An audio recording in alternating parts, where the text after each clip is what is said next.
and a lot of people got responses. Go ahead. All right, let's kick it off with some cocky Dodger fan. This is Hobby. Hey, Hacksaw, Dodger fan here, still waiting for the Padres to show the Dodgers who they are. Oh, just feel free to flash your World Series ring in the direction of San Diego and just go ahead and pile on. That's okay. The Dodgers earned it. The Dodgers climbed out of the hole. The Dodgers were on their deathbed, and they went to Toronto, and they beat the Blue Jays, and they broke Canada's heart. It's great. The rivalry is great. However, that being said, the Dodgers have the bank and the creative juice to make changes on their roster. I am concerned. This is a terrible thing to say because we're based in San Diego. The Padres, as we have known it over the last 5 years, this era may be over because they got limitations financially and they got a massive hole in their pitching staff. So I just don't know that the Padres have enough tools to be able to go change everything. We'll see what happens. That's what November into December is going to be all about. We'll continue to talk baseball nonstop on this podcast. But Dodger fan, feel free to flash your World Series ring, and we say salute you because you damn earned it this time. Yeah, take pride in the accomplishment of your team rather than constantly trying to kick your little brother down the road on Highway 5. So yeah, give it up for the Dodgers. Padres have some big decisions to make. I mean, here's a comment on one of the Padres decisions, and this is from William. Horrible hire by the Padres. It took this long for Craig Stammen? Well, I gave you the background of what I was told. I mean, they did 14 hours of combined interviews with those candidates. I mean, that's a lot of conversation, exchange of philosophy. But I was told the Pujols deal did not work because Pujols wanted it to be his dugout, his clubhouse, and his staff. That's what I was told. Now, other people have intimated the fact you go to work for a general manager who has only 1 year on his contract. There was no urgency to fill this job immediately. Maybe the priority, John, should have been, you're keeping Preller, sign him. Make the announcement that Preller has a 3-year extension, because that then views the candidates. They'll look at him differently as, I'm going to be working for this guy. I trust this guy. This guy's going to be here as we try to grow this thing back. Should they have done that first, take care of AJ before they worried about the manager? Yeah, you'd think they would. I mean, that's kind of the sequence of events you would expect. Mm-hmm. But did you see that it was a few days ago, they had a ceremony out in front of Petco? Yes, to honor Peter Seidler's memory. Yeah, and they changed the street name or something, and they had the little white chairs set up there. And apparently his brother John Seidler spoke at the event, Eric Grubner spoke at the event, and Trevor Hoffman spoke at the event, but AJ Preller did not. Might be he might have been out and about. I mean, he may be doing so many baseball things. I mean, because Preller's trying to put the cap in the lid on the hiring of a manager, but Preller's also got to deal with all these decisions that came down today. Yeah, in terms of who were offering the qualifying offer, who were taking off the 60-man DL and putting on the 40-man roster, who's coming off the 40-man roster. There's a lot of actual baseball transactions that are taking place. Today's deadline was I think at 4:00. Just makes me wonder. I mean, they obviously must have a war room at Petco, keeping track of all this, but everybody is out in the field, right? And they're mobile and they're texting and calling each other this whole time. Yeah. Okay. I think the speculation is that he wasn't speaking at the event because the people were questioning if he'd still have a job. This is before they hired Stammen. People thought that he was going into a lame duck year, that he might not get renewed. I don't know. But he had such a relationship with Peter. Why would he not speak? I don't care what his job status is. Why would he not speak about the specialness of St. Peter? Yeah, exactly. I mean, those two guys were, like Mutt and Jeff. I mean, they got along together. Okay, we move on. Let's go to Carlos. He goes, how about those Lakers? 7-2, second in the tough West without LeBron. Jake LaRavia and DeAndre Ayton have been great so far. Meanwhile, the Clips look old. And you were wrong again, Lee. Go Dodgers back-to-back. Well, Dodgers did earn it back-to-back, but I think you'd agree with me. They were in trouble after they lost at home and got on the plane to go Game 6, Game 7, Toronto. They were really behind the 8 ball, but they earned it. So give them credit. Just like I was on a Canadian talk show, and I said, they're brokenhearted. I said, yeah, feel bad you lost to the Dodgers. You could have won against the Dodgers, but feel good about what you did. I mean, across the Dominion, every Canadian became a Blue Jay fan. I mean, that speaks volumes of how the Blue Jays united that country. So I thought the whole doggone thing was win-win.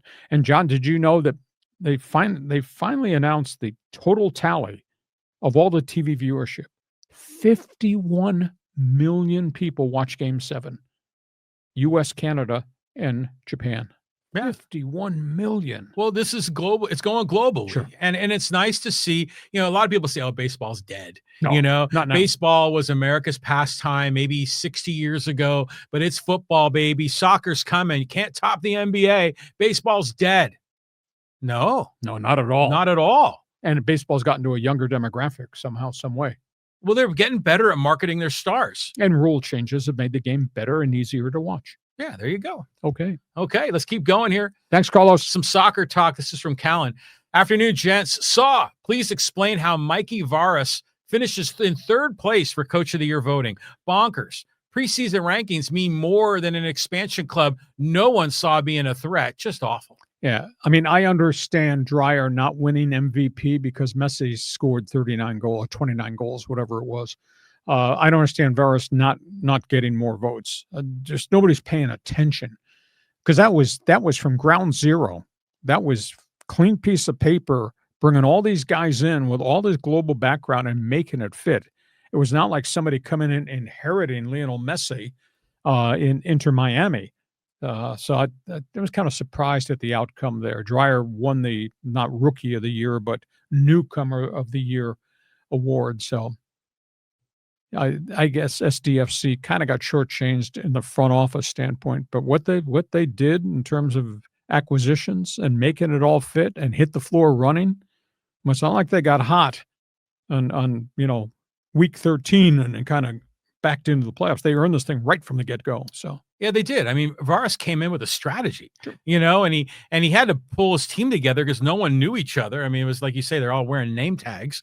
But he had a plan, and he executed on that plan. And an expansion franchise, not only at the top of the rankings in the West, but had broken all the previous expansion franchise records. So yeah, Varas should have won the thing. I mean, he finished in third. That ain't right. How did Bruce Arenas do? I just remember seeing him. Wasn't he like the Sounders coach, I think, up in Seattle? Ever and ever. And that guy looked like some disheveled dude just rolled out of a bar at 2 a.m. He's a soccer guy. Okay, thanks, Callum. Go ahead. Okay, here's 3 quick hitters, kind of similar on the Padres situation from JB. We will not win without Preller being moved. This is a clear sign that coaching is micromanaged by management. And then Neil says, why can't we get out of our own way? Okay. Well, there's a lot of people that don't believe that Craig Stammen was the right guy, that maybe it was a hire so that Preller could continue to have all of his people with influence and his fingerprints on everything. There are a lot of people, I think, of the opinion that the blueprint that AJ has brought just hasn't gotten them there. You haven't been to a World Series game. I've been in the press boxes to cover a World Series game under this blueprint. And now I hate to be negative that era may be over just because of all the injuries to the pitching staff and the fact that the whole world has opted out, and you add in some of the limitations. But that being said, Stammen is a good baseball man. I mean, his baseball knowledge is really something, and he's experienced so much. 13 years as a player, then front office executive, working the major league level, minor league level. So I don't know how we divide the fact this is Preller's team and these must be Preller's people and he wants Preller's influence versus new breed of manager, different cat. Let's give him a window. Everybody comes from somewhere. I don't know how to balance that because the fulcrums are like this. Well, yeah, every year is a new season. They build a new roster. So, yeah, the era is over. Well, the Yu Darvish era, I think, is over. I mean, if he does come back at age 40, I don't think we can expect much from him. But we may be just starting the Jackson Merrill era, in the true golden era of Padre baseball. Well, they need you never know. You never know, but they do need pitching. I agree. And they're going to have to get creative. Is Stammen a bad hire? I don't think he's a bad hire. I don't think anyone saw this on their radar. It just kind of shocked me this morning. Well, if other guys, a.k.a. Pujols, were adamant, I want it this way, and maybe that's why Pujols didn't get hired with the Angels either. Yeah. Keep that in mind. Maybe he was headstrong and he knew what he wanted. He knew what he thought was important to make it work. Well, I mean, I would have thought at breakfast at 5:30 this morning that Pujols would have been the guy, but I like Stammen, have dealt with Stammen a lot, know a lot about Craig Stammen. So let's just see where this goes. Everybody comes from somewhere.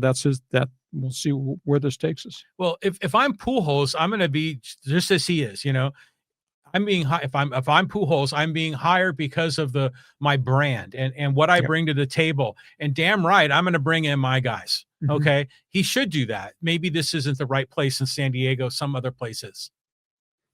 Why was it not the right place in Anaheim? I totally agree. Artie Moreno needs credibility. That would have been instant cred right there. Yeah. Okay, we move on. Let's a little hockey talk with David. The 2025-26 Ducks are reminding me of the 2011-12 49ers. A new coach takes the same or similar roster and starts winning immediately. Thoughts on coaches and immediate improvement? Well, Quenneville is a very successful head coach. Now, Quenneville walked into a unique situation.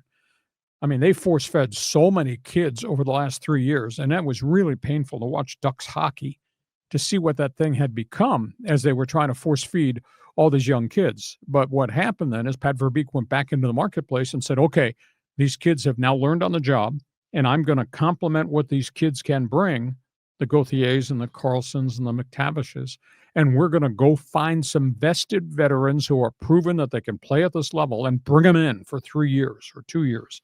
And that's why the Kreider trade occurred and why Strom came from the Rangers and all that. So they now have every conceivable angle covered in terms of experience, in terms of style, in terms of young firepower, in terms of skating ability.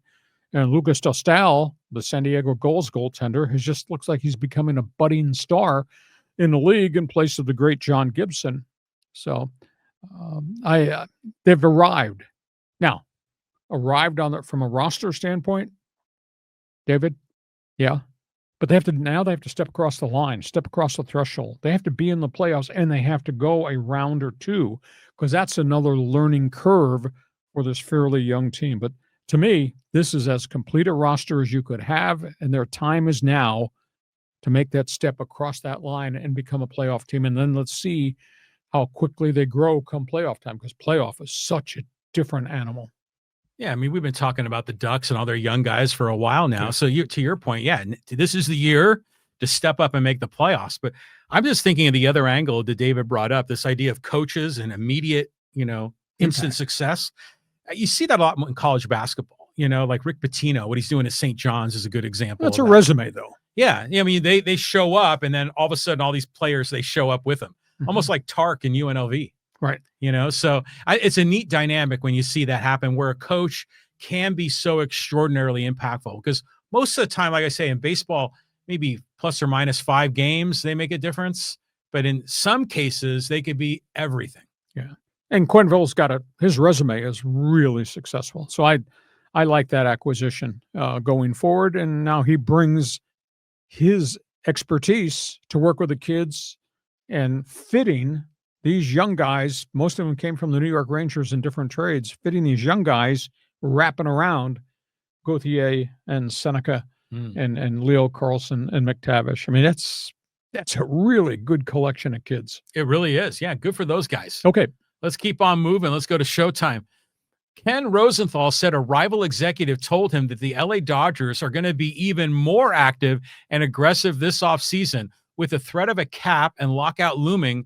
My money is on both NYs becoming Dodgers. What does he mean there? I'm not sure I understand the tail end of that, but at the end of the day, as I broke down this roster, they could have a combined $77 million in budgetary money available if they brought a broom in and they cleaned out most of the bullpen. And obviously, they're not bringing back some veterans who had high price tags there. So, they will be there. If they get Bregman to play third base or shortstop and move Betts to a different position, if they get Kyle Tucker, and if Tucker can stay healthy, if they get Robert Suarez out of the bullpen to fix that malady, to go with Roki Sasaki. So they're going to rearrange their money. I guess we'll have to just wait and see how deep a roster cut there is, how many guys they're going to move out of there. Well, here's a comment on that point, about whether they're going to get Bregman. And the real 005 says Muncy is still their third baseman. They picked up the option today, but that's only $10 million. And that's not a guarantee that he's going to be the third baseman every day. He might be a part-time first baseman. Maybe he even becomes a DH if Ohtani goes to the outfield and pitches. So there's a lot of moving parts there. But Bregman's a multi-position guy too. Yeah, absolutely. I mean, that guy's hella good. So let's go here down the list to Mike. Hey, I'm surprised I think he's talking about Stammen here. I'm surprised Stammen got a 3-year contract, though, because unfortunately that means AJ will get a 2-year extension. I was hoping he'd be gone after 2026. Well, it's obvious Mike does not believe the blueprint works any longer. They've given us 5 years of great baseball at Petco Park. The fans have responded to 5 years of great baseball at Petco Park. The fans are paying enormous money for 5 years of great baseball with all the ticket price and parking hikes. But now all of a sudden they have a roster full of holes in their staff. There is nobody at AAA or AA that's really major league ready. And they're going to have to go into a marketplace, and the price of pitching is like this.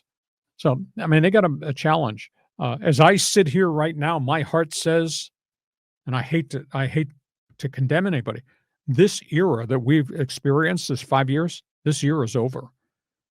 Now, how in the world are they going to get as many starting pitchers as they need to put behind Nick Pivetta? Because they don't have a hell of a lot to use as trade bait to go into the market and get somebody for a 2-year rental. They just don't, because AJ's traded it away. Can he go to Japan? Yes. Mm-hmm. But that's not a guarantee that you're going to get another Darvish out of Japan. You might wind up with somebody like Matsui out of Japan, who's turned out to be a marginal major league pitcher. So that's a thing that makes me ache a little bit, is what a great run we've had for 5 years. But I just don't see this roster being equal to those guys up north. Well, it'll never be equal. They say you should never compare yourself to others, but you should never compare yourself to the Dodgers, because it's an impossible comparison. And yeah, is this era over? Well, yeah, it kind of is. I mean, every year is a new era, and we can, even within the time frame that Manny Machado has been here, we can parse that into multiple eras if you want to get that, granular with it. So, now it's just time for a new season. But there's a lot of options AJ can do. He can go out and try to sign a big name free agent pitcher. He can go try to find like a Seth Lugo kind of guy that's looking for the opportunity to be a starter. Rentals. Like a rental or a Michael Wacha. Those worked out pretty well. He can convert Miller or Morahone or Estrada. And there was the other one, the guy that came from Miami. Hoeing. Yeah. Any of those guys could be starters. He could trade Morahone and get an avalanche of talent in return. I mean, he's got a lot of options, but he's never going to have the resources of money and talent that Friedman has up in LA. I mean, you just can't compare yourself to that. And like I've said, your pitching staff is never the same from year to year. Just a couple of years ago, when we had Snell at the front of the rotation and all those guys made 30 starts. Oh, that was awesome. It was unbelievable. Mm-hmm. And within 2 years, they were all gone, either left as free agents or broke down physically. Just not the same team. Yeah. Remember the Oakland A's had a staff like that in Billy Ball, like in the early 80s. Mm-hmm. I think Dave Stewart was on that team, and they had like 3 or 4 guys that just pitched a ton of innings. Yeah, Mike Norris. Yeah, exactly. Yeah, exactly. Those were some good times. Okay. Mike, thank you. All right, let's go to Michael here. He goes, I'm disappointed in the Padres hiring Craig Stammen. This feels more like an Andy Green type of hire, and we all know how that worked out. I was expecting or even hoping for a more experienced manager. Well, I was surprised because I really thought Pujols was a lock, but this was intimated to me by baseball people that I network with in the early hours today. There were certain things that he wanted if he was going to be the guy, and evidently Preller wants his fingerprints on everything. And maybe he's got it right because he's the VP general manager, and it's his responsibility. I'll be honest with you. I mean, I've been out in public, and I've got a lot of emails over the last group of hours. There's not a hell of a lot of people believe in Stammen, but I know Craig Stammen really well, and I dealt with him a lot. Everybody comes from somewhere. And he's had a world of experiences, and I think he's held in high regard by the inner circle of players. Now he's going to be their boss now. He's not going to be their teammate. Joe Musgrove was just raving at noon today before I came here, was raving about Stammen. And I say, I know Craig from his days in Washington. That's where I first met him. So it's his show, his opportunity, and we'll see if the general manager can get him more pitching, and then we'll see how he handles clubhouse roster personalities. I think in one of the articles, Kevin Acee was saying how Manny Machado would sometimes go to Craig Stammen back when Stammen was pitching for the Padres, and for leadership, and that sort of thing. And so I think he already has the respect of the most important players on that roster, especially the ones that are going to have to really carry the load. Machado, Tatis, etc. This could work out really well because when I heard the news, I was like, "What, Craig Stammen?" And then I thought about it. I went, that actually could be pretty good. And it also made me wonder too. Do you think, he's saying it's like Andy Green, like, some kind of manager that you can manipulate, but do you think this could have been a money thing? I mean, because Pujols would have demanded a lot more money than Stammen. Well, Pujols demanded power. That's what I was told. And money. I would imagine that Pujols could probably get 3 to 4 times the annual per year deal than Stammen could. That might be a reach, though, because Pujols has never done this. Pujols has 703 career home runs and MVPs. Does not weigh into the equation of how much he should be paid as a manager. I don't think. Yeah. Okay. Fair enough. It's just interesting. And this just kind of just caught us from left field, or the ball got thrown in from the bullpen. It was weird. So, okay, let's go to Gavin. He goes, Miguel Rojas isn't retiring. He said he wants to play for LA next year. He had indicated, though, right before he became a hero in the World Series, that this would be his last go round. We'll see if they bring him back. He's very affordable. I think his number is only $6 or $7 million, but he hardly played at all the back third of the schedule. But that's because so many guys are playing pretty well as they were trying to fight their way through this. So, but the Dodgers got a lot of creative ways to use their money, and they will get creative in terms of their acquisitions. And it's Dodger baseball, which I think is very attractive to an absolute ton of people. Yeah, I mean, if you want to play for a winner, I mean, everyone says that the Dodger organization is the best in baseball. Mm-hmm. Rosenthal has said that, a lot of other guys. But freaking Miguel Rojas. I mean, talk about a guy that, who could have thought that would ever happen? Exactly. It's like I thought, Ohtani would hit the golden home run to win it for the Dodgers, but it was Miguel Rojas. And he saved him with his defensive plays. Exactly. In addition to these screaming line drive, hope it gets over the wall home run. Exactly. So it was just unbelievable. I mean, people are still saying maybe the best World Series of all time. Have you thought more deeply on that? I have a hard time thinking back. People said greatest World Series since the Red Sox and Big Red Machine, 70s. That was a long time ago. But just take it as it was. Man, that was 7 games of a lot of fun. I mean, I couldn't wait for 5 p.m. every night to watch it. Yeah, and by the way, have you noticed that now suddenly, like on Tuesday and Wednesday afternoons, there's not as much sports going on? Yeah, and you're like, you kind of feel empty without baseball. Because it's like a daily thing. It's like your soap opera every day. But now the good news is college basketball's filling in the schedule. I think we're going to be okay. Okay, we move on. Okay, let's go here to Casey. And hey, good afternoon, guys. Hacksaw, if the Dodgers don't sign Robert Suarez, do you think they go with Roki Sasaki as a permanent closer? Well, they're really deep in starting rotation. So at this point, I don't know if there's a true slot for Sasaki, but they've found a way to utilize his fastball and his splitter. And obviously they need to keep him healthy. But I mean, you go get another closer, and there will be some other guys. I don't have the list right in front of me. There are going to be some other relievers there. But I was just posing the question because I didn't want to poke the bear. But Padre fan, if Robert Suarez goes up there on a short-term contract, he becomes the closer wearing Dodger blue. Are you going to be offended? You're going to be out of your mind? Now, Kenley Jansen's out there, too, as a free agent. Now, he's got a lot of miles on him, and there have been some health issues, but he pitched pretty well for the Angels at the end. Would you want to have Jansen be the lead and kind of the co-closer with Roki, or would you rather have Suarez? Suarez is going to get a payday at age 36. Now, I don't think he's going to get a 5-year contract, but I think he's going to get a healthy pay raise. Yeah, and he's done pretty well already, here with the Padres. Yeah, Dodgers are going to sign someone. I mean, here's a follow-up on this. This is from Ishmael, and he says, Roki is not going to be a closer other than in the postseason. It would be a wasted potential on one of the best starting pitchers in the world. Well, you got to develop him as a starting pitcher, though, because remember, he got banged around because he really did not polish his third and fourth pitches. And then he had the shoulder woes, which really shut him down. Now, they found the comfort zone so far. Now, if they were to sign Robert Suarez, then you could say, okay, we'll put Roki back in the rotation. But who you bumping out of the rotation, unless you're saying, well, he's the heir apparent in the slot that used to be Clayton Kershaw. But, I mean, right now you're sitting there with 4 Gold Star starters already.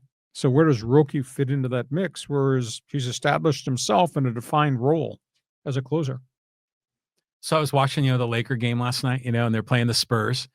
And there's freaking Tyler Glass now, front row seat. Oh, Snell walking around with the trophy. Yeah. And I saw Mookie and I'm like, freaking Dodgers, it's just unbelievable. But just think about that. The Padres, we're in that bidding war for Roki.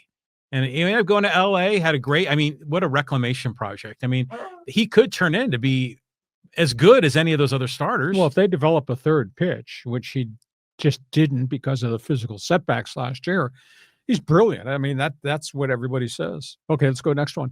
Next one. Okay, this is just from Robert, just a shout out. Hacksaw is a legend. Show me your lightning bolt. Damn right.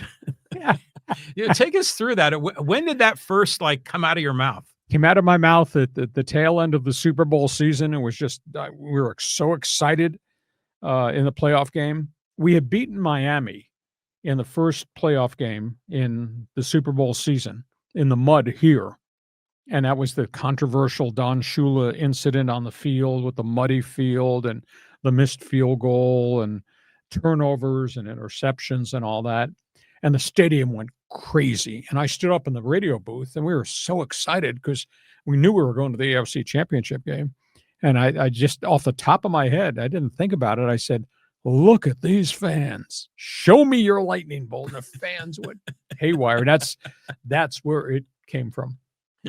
Well, it's just funny how certain catchphrases like that can be organic and they can be of the moment. And then other times, they're kind of coordinated and contrived. But a lot of those catchphrases are part of what makes us love sports, because it's all part of the emotion, and we remember back when we were there and you were calling, show me your lightning bolt. It's fantastic. Yeah. You talk about staging and packaging things. One of my great phrases as a sports talk show host, and it just dawned on me, this fits where I'm going to work. When I first came here at Extra Sports 690 to be the voice of the Chargers and start a 4-hour sports talk show in a market that had never really done it before. And I came up with the idea from Baja to the Canadian Rockies. And that's because we're on a 77,000 watt signal that went up and down the coast. And I heard that signal in Vancouver and I heard that signal at night in Spokane, Washington. And I said, yeah, that fits. And that's where Baja and Canadian Rockies came from. That's another winner right there. Blowtorch signal, That's right. 77,000 watts. All right, let's go to Dave EK. Hey, Dodgers signing the last Padre closer, Tanner Scott, was a disaster. Dodgers are still on the hook for that $61 million on that contract. Concur, but that's not to say he can't bounce back. Again, he had injury problems, and then he had the infection that took him off the playoff roster. But that's why you have pitching coaches. That's why you have an offseason. And you'll work on mechanical things and see if he can capture it back. His first 2/3 of the season, he was pretty dominant. They got to get back to that where he controls what he's doing and his velocity and his movement, his location, because I got away from him at the end, and then he had the staph infection right at the end where he had the emergency surgery and he was really sick. So he's on the contract for 2 years, so that's what you do in the offseason. You bring him into Camelback Ranch and you'll work in December and January with him on mechanics and location and things of that nature. See, the Dodgers could just eat the $61 million. No, they're not going to do that. No big deal. They're not going to do that. Okay, let's go here to Michael. Hey, Lee, the Padres hiring Stammen. Is that like the Chargers doing the cheap route, hiring Mike McCoy over Andy Reid? I wonder if it was the best manager available or cheapest manager available. Well, he fits whatever Preller wanted. Maybe that's dollars. Maybe that's, yes, sir, I'll do what you want. Maybe that's got to do with authority. When Mike McCoy was hired as coach of the Chargers, he was the hottest coordinator in the NFL. And his track record of working with Peyton Manning and Tebow and a couple of other quarterbacks was pretty damn impressive. Now, the job was too big for him, and he could not cope with all the other responsibilities because his whole life had been X's and O's and in film sessions, and we're running this and this mismatch, etc. But head coach's responsibilities are massive. So McCoy was different. This is a hire out of left field. I concur with you there. But like I say, hey, you didn't like me when I first came here in 1987 from Phoenix. The hell's this guy talking about on Sports Talk Radio? Was he saying these things on my radio? And people went crazy. Everybody comes from somewhere. So let's give Craig Stammen the chance to be that someone coming from where he came from. I don't know if it's going to work. Responsibility on general manager to go get him more pitching. Well, it's not like he came out of nowhere. I mean, he has the reputation of being a veteran and a leader and a guy that young players can count on for good advice. And I remember they always raved about his baseball IQ when he was playing here, but it was physical ailments that broke him down. So, like I said, when I heard the news, I was shocked. And then I said, this could work. I mean, I have more confidence in Craig Stammen than I do in Chase Tingler, or Andy Green. I think this has a chance to work. And by the way, in the end, Tatis has just got to start hitting bombs. We need to get back to what these Padre hitters were like in 2022 and 2020. We've lost all that energy. Can Stammen bring it back? Maybe. Padres have $65 million to rearrange their roster with. Now, a chunk of that comes right away because it's going to Machado and Tatis for big pay bumps. So in honesty, they probably have about $35 million total that they can use. They got to go get a first baseman with power. And obviously, they need starting pitchers 2, 3, and 4 at least. And then we'll see what happens with all the other fringe pitchers that are already made reference to. Well, Pavetta's going to need a big bump too. But I already counted that in the books. Oh, okay. Yeah. Pavetta goes from $1.5 million to $19 million this year because he back-ended the deal. Okay. Here we go with these contracts. Okay, let's go here to our friend Angel. Hey, safe to say the Raiders have given up on the 2025 season? Yeah, really. I was really stunned at the trade of Jacoby Myers, but maybe they just did not want to pay him. I mean, he's had a great couple of years. He's got 423 career receptions. I thought he developed into a really good player. And of course, the Patriots gave up on him. So I was kind of shocked, but the Raiders are just an absolute mess from a roster standpoint. I mean, they might have as bad an offensive line as anybody in the league. Chargers' offensive line's not very good, but that's a byproduct of all the devastating injuries.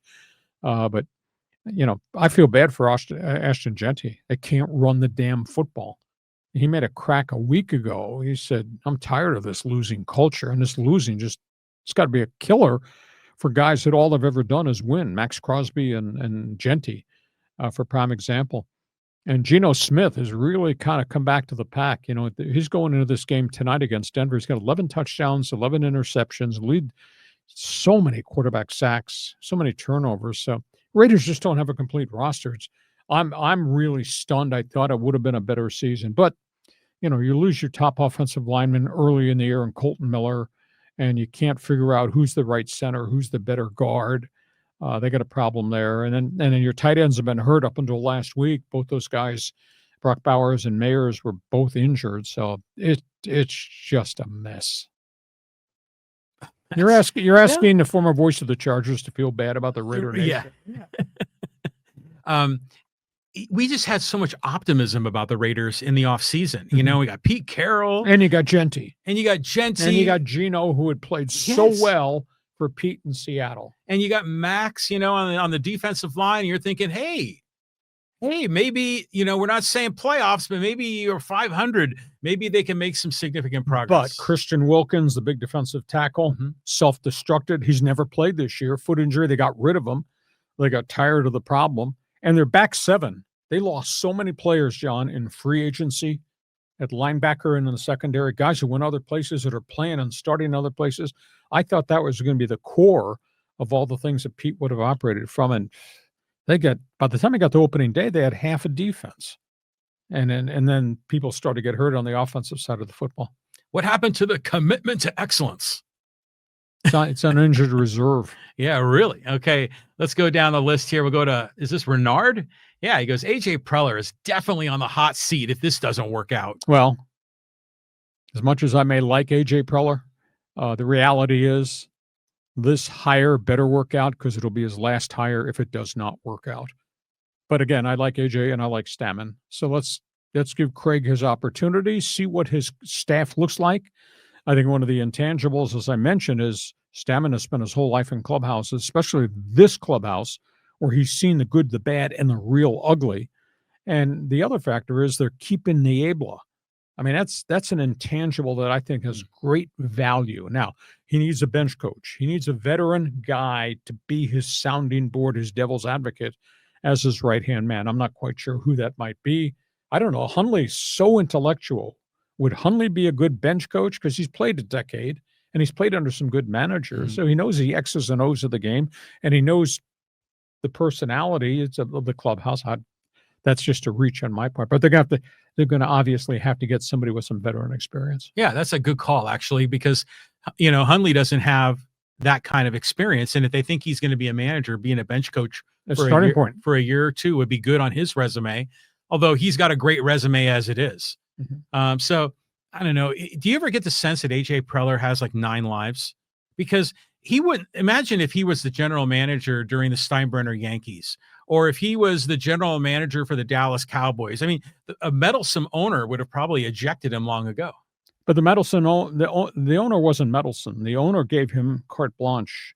Now that's why there's been some ownership change up top, because some of those owners did not agree with the amount of money that Peter Seidler allowed AJ Preller to spend, and they pissed away a lot of money.